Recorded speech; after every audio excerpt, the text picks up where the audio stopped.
It was near evening. I stood at the Louvre, feeling alone. But then, everything changed, and I saw that painting. That beautiful painting.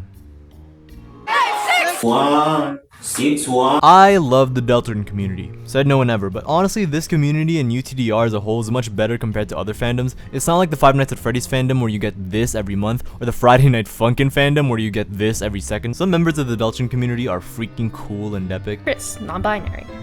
Browse, who would definitely get called a fag. Others need psychiatric help. This is Deltarune 67 Theory. And you already know the Delta slop of the community. But today I want to talk about some classics, club classics even, with what is truly the best part of the Deltarune community.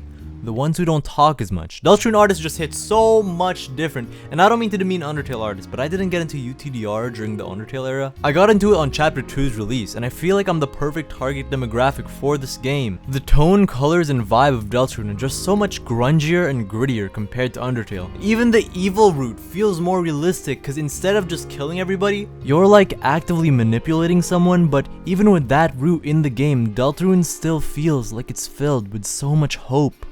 Like that one game with Sans in it. Basically, I think Deltarune artists have so much more to work with compared to Undertale artists, because with Undertale, most artists emphasize either the cutesy, wholesome 50,000 Tumblr note aspect, or just made Jeff the Killer type art. With Deltarune artists, they have those two types of art, but they also have more stuff, like more fleshed out ships. You know, all the Deltarune artists that I cover here, I love all of their creations so much. Please check them out. Pay them if you can through whatever site they use for money. I'll show their name on screen and link their profile in the description. Please check them out. Let's start with...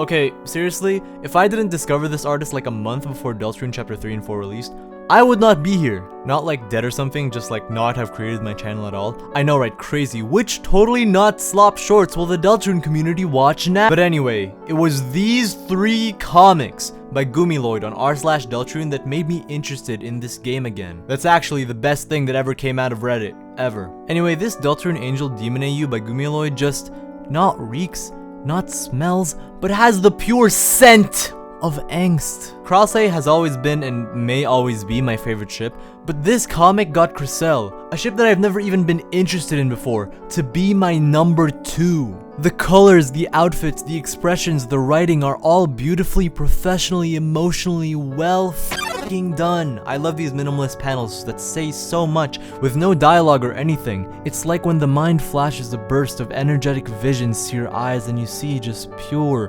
chaotic, inescapable feeling. I think what the responsibility of these artists, especially these artists who draw comics with dialogue, are to portray the game's story and themes, or an interpretation of the game's story and those themes, in a way that's good. Goomyloid's comics just portray the sense of teenage angst and emotion and love so well in a way that it's not cringe, it's not edgy, and it's not badly, comically, corny written. It's just really well done. And I love Goomyloid's work not just because it's angsty, but because they accurately and succinctly develop and display the characters, story, and themes of Deltarune, but, and this is their main focus, especially Krissy and Snowgrave's tremendously doomed, inescapable, time-loopable, rip-your-skin-out love. Shipping Krissy within the weird route is like 2 characters, and they both like each other and are getting to be with each other, but not in the way that they want/it should be. It's such a frightening concept in the game, and Goomyloid's art just elevates that tenfold. So of course when they noticed me, it's for when I made some random TikTok that I used their art in. With credit, obviously. I like using fan art and of course always crediting fan artists on screen. Nobody's checking YouTube Shorts descriptions because I just love Deltarune fan art. And why do I have 3 million views when these fan artists should have 3 million likes and we should all have $3 million? My memberships and Patreon, by the way, is Tony Gabagool, Grandma. It's nothing but fat and nitrates. Gabagool. Over here. Heartbreak Juan is the goat of Deltarune art. They should have robbed their account at the Louvre instead of some random ass jewels. They are literally just a manga artist. Their style is so consistent and makes Toby Fox's dumbass backgrounds, just kidding, I like them and how inconsistent they are, into some Leonardo da Vinci shit. what? I haven't read much manga, but the stuff I see here is just so fantastically on par with some professional made stuff that I've seen. There's 3 major comics that I think HB has released that primarily center around Des and Asriel playing Smash Bros while developing their relationship, and there's a bunch of anime and manga references. HB doesn't just do Deltarune art, they do a lot of art surrounding other media, but by God, the art looks so stunning and grandiose and full of detail. It feels official, but it's fan work, but it also somehow transcends the two. Like, this is better art than anything I've seen in any UTDR game. But honestly, why these comments are so great is because... Is there anything here? It almost seems so silent. But there's not just anything here. Everything's here. It's full of life, full of identity, full of baseless, meaningless, eternal interactions. 2 teens smoking in the night as the stars pass them by. A young sibling watching an incredible fight flash before their eyes. People interacting together. I don't know if it's just me, but I think it's an intentional move by HB to have all of these flashy, grandiose fights contrast with a seemingly mundane reality. However, that reality isn't mundane. HB draws both light world and dark world environments with equally as much soul. Des and Asriel talk about being broke as fuck, their dating life, and human interaction while completely immersed in a fictional world. These realities are compared and contrasted, but, at least in this time, this specific present, these characters are living beautifully. Heartbreak Juan, through their art, portrays the themes Toby Fox shows in Deltarune, the theme of reality versus fantasy, the light world and the dark world, living in artworks. The art isn't just great because it looks cool, although that's a major part of it. It's also so well written, and not just because of the dialogue. I don't really have a better way to describe it than this quote by Will Toledo of Car Seat Headrest. If heaven is a film that never ends, and the characters are all my friends, or is that what we call a TV show? Or is that the real life that we're living now?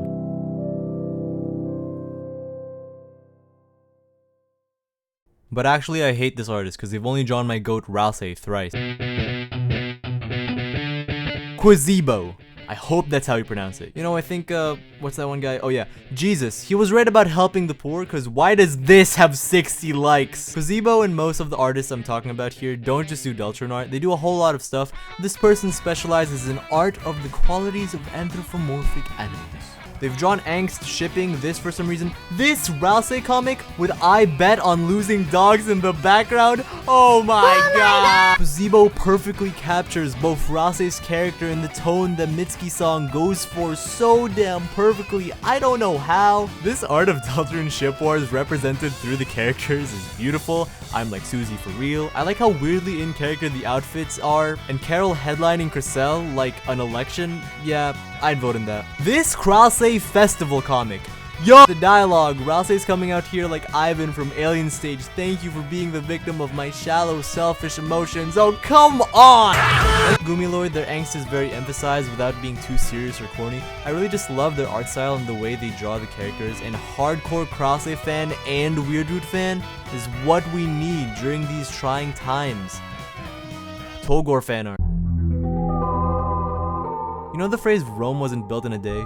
Well, I think it's unfortunate for the Romans because what they built doesn't even begin to compare to artistic Ako's art. How do you speak 3 languages? This person is legitimately like what Toby Fox is to indie games, Ako is like to doomed non-binary yaoi. This is like an album cover to the best album ever made. F you, Car Seat Headrest Twin Fantasy. Oh my god, oh my god, oh my god, I can't take this. She has like 5 billion comics and artworks that I can't even begin to process. It's all too much, and you should look and read her art while listening to the Car Seat Headrest song Love Me Too Much. The symbolisms in her art are so graciously, meticulously done, like Yves Saint Laurent tailoring his next perfect dress. The doomed angsty tone is drawn and written like Wendy Carlos composing her next haunting soundtrack. She illustrates, paints, and portrays Ralsei in fleeting moments of interstellar, limitless, cosmic love. She drew Alien Stage / Ina art tagged with artistic nudity ahead. What is this? The end of Evangelion? I love her art so damn much. There is such an inherent beautiful, aesthetically emotional value to these pictures. Of course she's Malaysian. Southeastern Asians are the only people on earth who can really yearn. Their comics are great, I love their art style. They're very simplistic, but the point of her art isn't really to depict these grandiose events, they're more so depicting grandiose emotions through dialogue, facial expressions, and physical and mental yearning, pining, love for each other. I don't cry at a lot of stuff. This is the first fan art that has ever made me cry. It's brilliant. Please check out her art. Now those 4 were my Mount Rushmore of Deltarune artists. There are more. The script originally had me talking about 50 artists, then I got through these 4 artists and I'm like, yeah, I'm not doing that. That doesn't mean these artists are worse. I don't like power scaling art quality. I just like what I like, you know, the subjective taste thing. I didn't want to call this section other artists because these artists aren't others. They're all equally deserving of your praise, viewing, and money if they have that option. So please check them all out. Thank you. Let's go to the next one. Alright, this artist, what the hell? This isn't what I ordered. I like my artist with some yapping. Not this much. Okay, seriously, I love Garden Grove. They're a Let's Play channel that primarily focuses on indie games and fan games. I know in the big 25 that sounds crazy, but this is probably my favorite channel on YouTube right now. You remember watching Minecraft YouTubers when you were young and just being filled with this freedom and interest and silliness? That's what Garden Grove is bringing today. They're a gaming Let's Play channel that's, and this is innovative, funny. What separates them from the rest of these squeaky clean billionaire Let's Play YouTubers that spend their entirety being chronically online is that they're also chronically online but actually have some sort of outside social life. Their yap sessions are relatable. They make mistakes and some stupid statements sometimes. They talk like normal people and not like some sort of Hulu original NPCs. Like normal people. Like they don't sugarcoat stuff while making fun of it, even though they don't really hate it that much and never cross a line. They just like joking around. This seems like I'm describing normal behavior, but have you seen recent Let's Plays? None of them are normal or talk about normal things.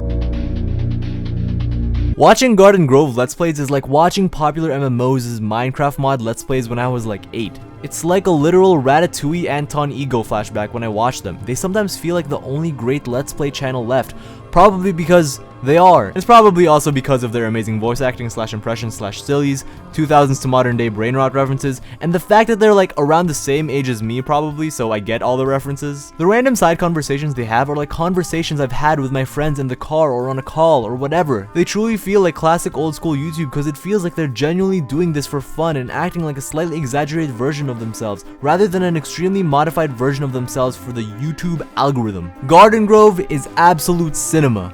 That's my short paragraph essay on them. But we aren't even supposed to be talking about the Garden Grove content in their channel. I just really like their channel content though, so please watch it. Anyway, let's take a look at their art. Look at this! Look at me! Every single thumbnail from this channel has a custom drawing, some drawn by host Lily and most drawn by host Will. I cannot stress enough how well done these thumbnails are. In contrast to most YouTube thumbnails that suck, Garden Grove stands out from the rest because their thumbnails are so full of soul, full of color, and full of silliness. It's kind of like a metaphor for the channel itself, where the content isn't some BS trying to trap you into watching it and keeping you brainlessly engaged. It's content full of depth, jokes, and funny impressions. Not to mention the little characters in their videos that recently got updated to be even more sillier, even more mischievous, and even more diagonal. These characters are going to be more diagonal with each reincarnation. Will and Lily. If you're watching this, you should play Peggle again. If you didn't know, Krissy is the original person who made Firegrave. You know, the really popular Crosslet AU. Yeah, they made that. Firegrave is like a fan-made Deltarune AU similar to Snowgrave, but instead of the player manipulating Noelle through Chris, it's the player manipulating Ralsei through Chris to proceed against enemies. This could also be like real, since flag 875 in the game's code keeps track if you say the evil option to Ralsei in that ending scene. Like, it doesn't do anything with the fact that you picked that option. It didn't have to keep track of it, but it did. But they could. But they can't. Anyway, Krissy's art is framed so well. They're like old mythological, that's not the right word, whatever, paintings. Like for Firegrave, the struggle for control is so emphasized and this artwork depicts that so good. The use of actual fire in some of these gives us a real aspect. The outfits and just how like royal it feels is so enigmatically interesting. Now, we don't think having a large following should matter for art. If you're creating art, you should create it to be as beautifully well done as possible. And while you should consider your audience, obviously, you shouldn't pull a Mr. Beast and be an algorithmic robot. Still, why does Kibbles have that much follow? Please follow Krissy the Chris. Firegrave is such an interesting AU concept, and head to their Discord too, because some of the writing there is just so fire. You could even say the writing takes some sort of a Firegrave. Alright, speed trial time. Snow Tenki. Really well done 3D Deltarune animations. There's 2 of them, but you should still check it out. The Knight playing Ultra Kid. Vapor 8 has suggestive art tag in bio. Vapor 8 1 Kibble 0. I love their version of Des. She slays, she served, she ate, and Azriel too. Both of them are really hot. Celatan, small new artist that draws Krissy. This short comic has the concept of Krissy after discontinuing the weird route. I really love it and it's so well done, especially the writing. It just feels like everybody is so hurt and trying to recover. It's crazy. Link to this and all of the artists in the description. Balloon_trash. They've drawn a bunch of ships that I love, and I really love how they draw every character. Like how they've shaded gives them such interesting textures. Shout out to their Suzy too, it's awesome.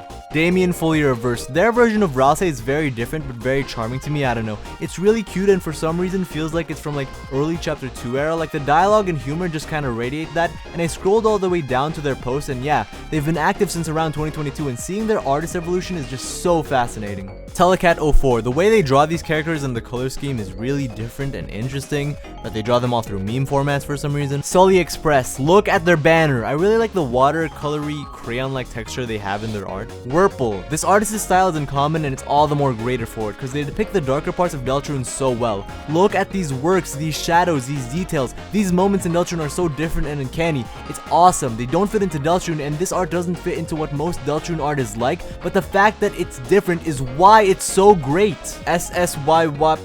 SK. They draw Chris and Noelle, and their main emphasis are their clothes and this punky, grungy style. This style is just so iconic. I know the artist eats up Pinterest. I love this artist's expressions. They're just so manic and intense. It's great. Hellspawn Motel. This artist's colors and depictions should feel like your typical Deltarune fan art, but the composition of some of these works just feels so brilliant and individualistic. It's like the characters and their tropes are so emphasized. For some reason, it reminds me of some of the Caretaker album covers by Ivan Seal, and I just love them for that.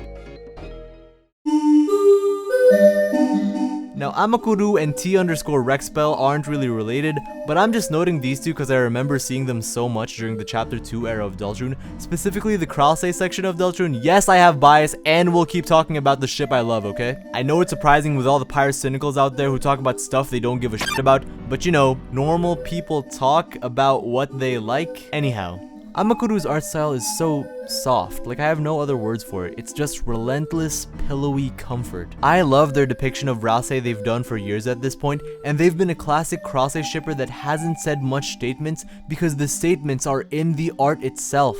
They were there during the high points and the low points of Krause, still drawing Krause. There's someone who I've seen for all of these years stay loyal, stay powerful, and stay consistent. Sometimes that's all you really need. This Omori art goes crazy. Also, this was my background during high school, by the way, and someone confused this for an anime girl and then patted my back and said, "You know what? I've seen her around. You're chill for that." So shout out to that person. They were like a really chill guy in my music class. And an actual shout out to Aamakuruu for drawing Krause since chapter 1. Their evolution has been awesome to see. Go subscribe to their Ko-fi. Anyhow, let's talk about T_REXPEL, another GOAT in the community and the epitome of Krause angst. You have T_REXPEL to thank for all modern angsty comics. You haven't consumed Krause angst until you've read Chris's question. You don't get the Ralsei Azriel dynamic until you've read Ralsei meets Azriel. I actually heavily appreciate this artist for really emphasizing Krause's dynamics and intimacy. Like I said earlier, the best a Deltarune fan artist could do is illustrate the dynamic story and themes of Deltarune, and T_REXPEL made Krause make sense. And our brand was my brand. Like their comics literally explained why Krause was cool, and I'm glad about that. The gaps between their posts are pretty frequent, but recently it seems like they're drawing Deltarune stuff again,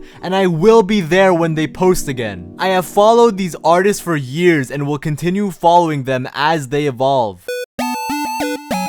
Alright, I have biases. This is unfortunately a flaw with me as a person. I'm poorly made. I have this blockage called not liking specific stuff, not for no reason. I have my reasons, and I'll explain them now. I used to be a very stubborn Birdly hater. Notice how I haven't mentioned him at all in any of my videos. I used to hate him a lot because I thought he wasn't really too complex.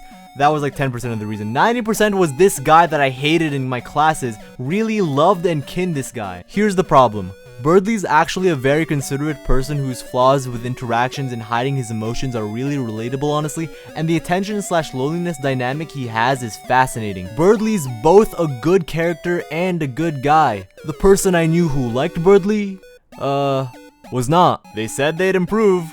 They didn't. But let me take Undertale's advice. There's lots of flowies out there. And let me take this quote from this book that was pretty good. A lengthy read though.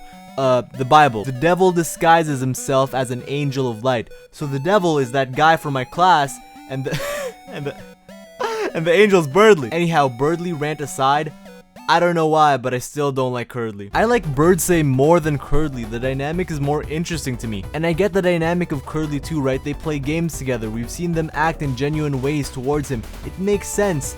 But I still don't like it. I'd rather see Birdsay art. This video is obviously a call for more Krause, more Krissy, and more Destriel fan art, but those fans are already full from how much the artists have fed them. This is a call for more Birdsay art out there too. Anyhow, with all that aside, you should follow Confetilly. Fire freaking art. The backgrounds and dynamic this artist uses feel so alive. It's like those tenor ship gifs, but you made them higher effort. This is actually peak and one of the few Curdly artworks I like. I think I just like angst. I love the way this artist draws Chris with those red highlights in their hair. That's really advanced and awesome. Female Birdly, shout out to that. The way they like I'm trying here, okay? I can't write ethereally or whatever about a ship I don't like, but I'll try my best according to what I think Curdly fans like. The way this artist depicts and establishes Curdly with Chris's bully and meanish demeanor alongside Birdly's masked confidence being let down to reveal a sensitive nervousness creates cute and intricately emotional moments that depicts one of the game's most understated relationships and underrated characters. What do you mean you were using a phone the whole time? Alright, we're back to my home. Honkadoi, otherwise known as Square, which I'll call them for the rest of this because Square is easier to pronounce and I know how to pronounce Square, is responsible for the Krause Renaissance of 2025. However, I'm not going to talk about them for too long and you'll see why. They're like George Washington. First though, after the release of chapters 3 and 4 for about 3 months, they absolutely pioneered the genre and sent in a whole new wave of Krause likers, which was beautiful. I'm so glad people engaged in my favorite ship because of great art, unlike me who's still really stubborn for some reason with ships I don't like. Actually, some people still don't like Krause, but have gone on to have an appreciation for it after seeing Square's work. That's how I felt seeing Confetilly's work as a Curdly hater. I don't ship it, I'll still keep my distance, but now I have a better appreciation for it. It's like homophobes watching Moonlight, but still. Isn't that beautiful? Speaking partly about Confetilly but mostly about Square's work, isn't it great that a piece of art can be so simple yet so provocative and emotional and cute that it can convince someone to change their mind? That's amazing. The Krause comics and drawings Square made range from simple to Evangelion. It showed Krause in such an easy to understand dynamic and was basically the basis for my Krause video that started this channel. Like I'd say Square was probably equally, maybe slightly even more, influential to me as Goomyloid's work was. For me, reiterating this, Deltarune Artists should make the viewer more interested in the game's themes, dynamics, and story. Square and Goomyloid got me hooked on this. I don't really have any favorites from Square because honestly they're all my favorite and I'm saying that seriously. I appreciate each and every one of them for getting us more Krause, more emphasis on Krause's dynamics, and more Krause fans in general. But they're focused on something different now. Guild Trip is a visual novel, detective RPG that seems really interesting. Square has always been great at these fascinating character designs, and it's clear that they don't want to just be known as the Krause artist or even just a Deltarune artist, and it's great to see them branch out of the thing that initially made them more popular, at least to me. This is how I discovered Square. It kinda reminds me of this one guy. I will be playing this and I recommend you do too because I'm so fascinated to see what someone who can so accurately portray a dynamic such as Krause will create as a brand new story.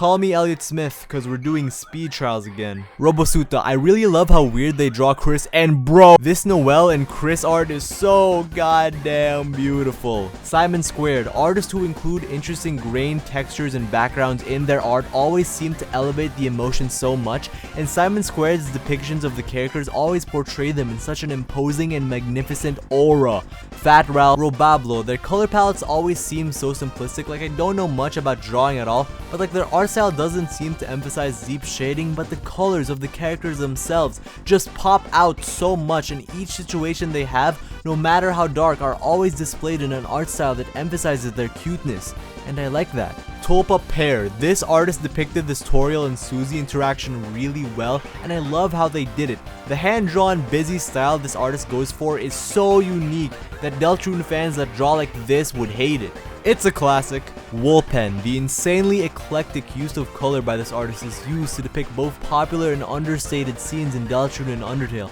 Like, some of them radiate such Spider-Verse vibes with their vibrancy, and with this Desart, I think that's literally perfect for her. Minart was taken. Their variations of Lancer and Rousey are so cute, and Darkness in the Light World is treated very wholeheartedly, and I love that. Asgore, did you have an affair? Jerry4596. Now, this artist was recommended to me by a friend. Some of the other artists here were also recommended to me by my friends, and a lot of the art revolves around Undertale and Deltarune AU, so it's really not my expertise at all, but the art just looks really nice. I love how designs are so emphasized in AUs. The art here does it so much justice. Soroba and Starlo outfit, going insane. Daily Rousey. Big shout out to Daily Rousey. Rousey is my favorite character, and something I love about him is how full of expression he is, and how new human experiences he has is done with slight reluctance but enjoyment, and that's really emphasized with these artworks. Like, the expressions this version of Rousey has is like he's saying, "Wow, I'm finally being a human for the first time in my life. Wow." Even something as simple as being player 1 has so much grace put into it, and I love that so much. I also love this variation of Rousey they draw with the sleeveless green robe and the black arm warmers. I think it just looks really cute. And they're also lore accurate too, because, you know, Rousey is in fact Filipino. Silly Sad Duck. Look at this. Just look at it. There's so much cute vibrancy. Why is everybody so goddamn pretty? These pictures look like 19th century portraits, and the depictions of the cast places them in such a beautiful spotlight, and I think the graciousness and fluidity of the art says so much about how intricately complex these characters are. To sum it up, Rousey looks cute. The Nakai Seedling. Rousey is Chris's binder theory might be one of the best things I've ever heard. This artist draws Krissy a lot, and the soulfulness apparent in their relationship, especially with this comic where Suzy literally brightens up Chris's day, is such a good reflection of what happens in the game, especially that scene where the song Friends plays. That scene is such a beautiful representation of their relationship through dialogue, and the art they draw is just so great at representing that. Eepy Keepy. Let's just draw everybody kissing everybody in Deltarune, within moral reason, of course. Sorry but not sorry at all that I've mentioned ship culture this much, but it's really just fun to see how different emotions and dynamics are. It's my main thing, and this artist can draw Krase, Krusy, Crowell really good in simplistic line art comics. And then we'll just sometimes pop out with Chris in beautiful lighting. You know, Rudy x Asgore banner, I think we actually need more bizarre ships that don't really make sense, just like Carol x Undyne, Toriel x Alphys, and of course Azrael x Papyrus, because they're just so freaking awesome. Their serious comics using these minimal tricolor color schemes is so fascinating. I think the art style and the kooky way the art is drawn reflects both the oddity of Deltarune's characters and how they can interact in certain contexts, and also how bizarre fan creations and interpretations just are. It's a reflection of the characters. Look at this. This is a reflection of the character. But seriously, this artist has drawn some of my favorite comics that represent underrated concepts or potential concepts in the Deltarune community. One of the comics I want to pay attention to is this Weird Root His Last Purpose comic, where in the prophecy Chris, Suzy, and Noelle have roles, but Rousey is the unimportant one. This and many other comics The Witch of Art does really emphasizes how they deserve that title. The Witch of Art. These comics just have the aura of hopelessness that is so interesting to see. What is this? HFJ1? Potential endings and angsty fan art, you know the deal by now. Minimal color but different art style, good. Check this artist out if you haven't.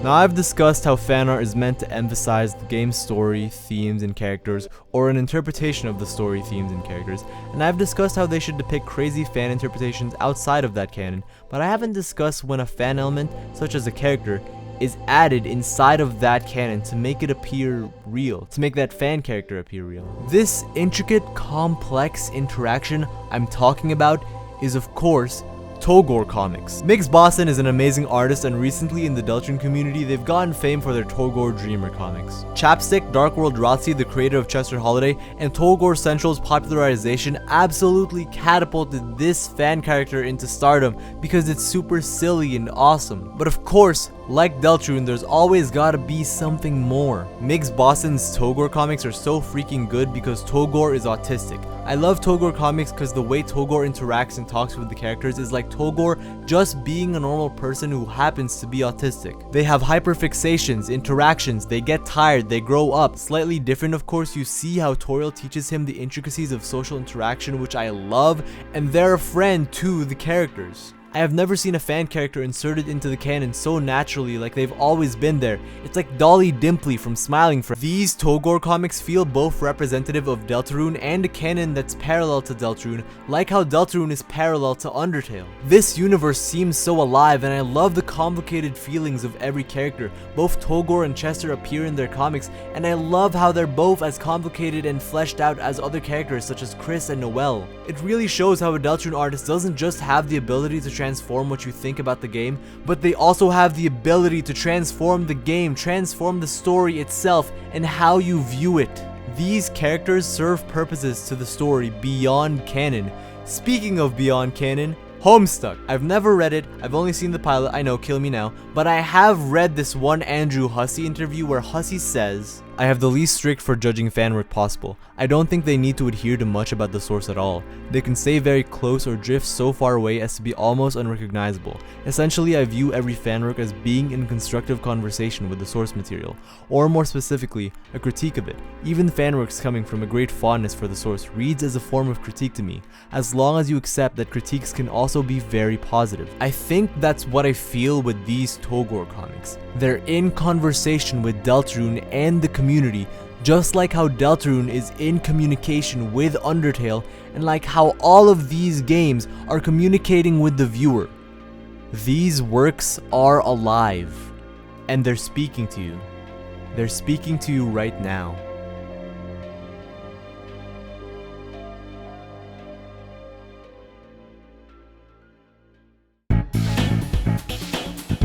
Alright, so that's the entire video. This video is a very different style. I tried to add more soulfulness to it, you know.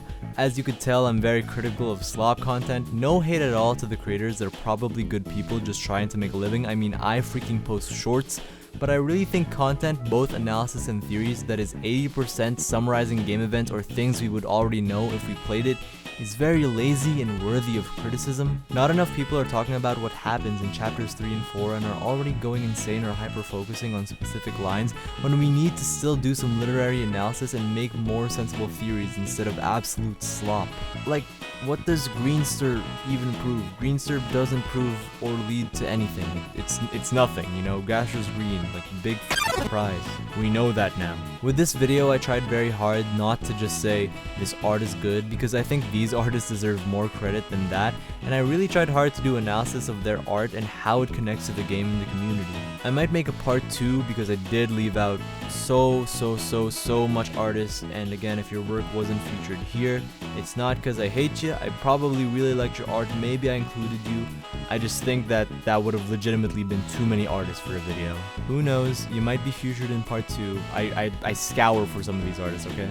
And just thank you to all the artists for not just making these amazing fan arts, but also making both the game and the community better. Like, I hope I don't have to answer the video's title, why Deltarune artists are the soul of the community, or whatever alternate title I came up with that's similar, because I gave all the reasons in the video, you know? All links to artists and specific mentioned work is linked in the description. Please check it out. I am telling you, please support these artists. Thank you for watching, and oh, I forgot to mention what artist. What's her name? She's pretty important to the game, I think, actually. Oh yeah, Temmie Chang.